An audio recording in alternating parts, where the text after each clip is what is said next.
Hello friends, எல்லோரும் எப்படி இருக்கீங்க? தமிழ்நாட்டில் லாஸ்ட் 2-3 மந்த்ஸாக பார்த்தீங்கன்னா டெங்கு வைரஸ் வேகமாக பரவிட்டு இருக்கு. கரெக்டான டைமில் கண்டுபிடிச்சி ட்ரீட்மெண்ட் எடுக்கலைன்னா ஆளையே கொள்ளக்கூடிய டெங்கு காய்ச்சலால் பாதிக்கப்பட்டவங்க என்ன செய்யணும், எதை சாப்பிடணும், எதையெல்லாம் சாப்பிடக்கூடாதுன்னு டாக்டர்கள் சில முக்கியமான தகவல்களை கொடுத்துருக்காங்க. வாங்க பார்க்கலாம். தமிழ்நாட்டில் டெங்கு காய்ச்சல் இவ்வளவு வேகமாக பரவுறதுக்கு காரணம்னு பார்த்தீங்கன்னா காலநிலை மாற்றம் தாங்க. கடந்த சில நாட்களாக பார்த்தீங்கன்னா திடீர்னு மழை பெய்யுது, திடீர்னு வெயில் அடிக்குது.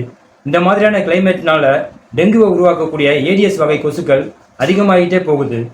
டெங்கு கொசுக்கள் அதிகமாக டெங்கு காய்ச்சலும் அதிகமாக பரவிட்டு இருக்கு. தமிழ்நாடு கவர்மெண்ட்டும் கொசுக்களை ஒழிக்கிறதுக்காக தீவிரமான வேலைகளில் இறங்கியிருக்கிறாங்க. இருந்தாலும் என்னைக்குங்க கொசு ஒரேடியாக ஒழிஞ்சிருக்கு. சரி, இந்த டெங்கு காய்ச்சலுக்கான அறிகுறி என்னன்னு பார்க்கலாம். தொடர்ந்து 2-3 நாட்கள் விடாமல் காய்ச்சல் அடிக்கிறது, தலைவலி, வாந்தி, கை கால் மூட்டுகளில் வலி, கண்களுக்கு பின்புறம் வலி இருக்கிறது. இந்த அறிகுறிலாம் இருந்தால் நிச்சயமாக டெங்கு காய்ச்சலாக தான் இருக்கும். இந்த அறிகுறிலாம் இருந்தால் உடனடியாக உங்களுக்கு தெரிஞ்ச டாக்டரை போய் பாருங்கள். இல்லைன்னா பக்கத்தில் இருக்கிற சுகாதார மையத்துக்கு போய் பாருங்கள். தயவுசெய்து நீங்களாக போய் மெடிக்கல் ஷாப்பில் டெங்கு காய்ச்சலுக்காக மருந்து மாத்திரை வாங்கி சாப்பிடாதீங்க. இதை ஒரு எச்சரிக்கையாகவே டாக்டர்கள் சொல்கிறாங்க.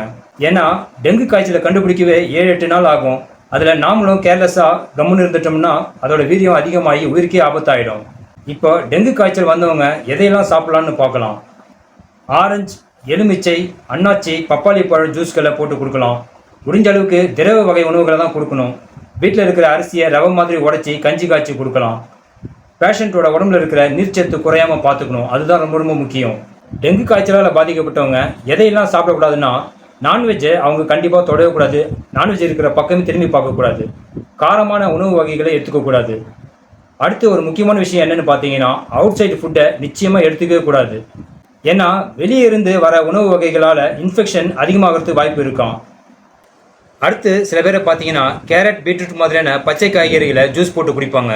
இந்த மாதிரியான பச்சை காய்கறிகளை ஜூஸ் போட்டு குடிக்கிறதுனால இன்ஃபெக்ஷன் அதிகமாகும்னு டாக்டர்கள் சொல்கிறாங்க.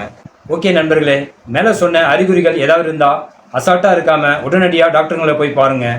நெக்ஸ்ட் வீடியோவில் மீட் பண்ணலாம். ஓகே, தேங்க்யூ, பாய்.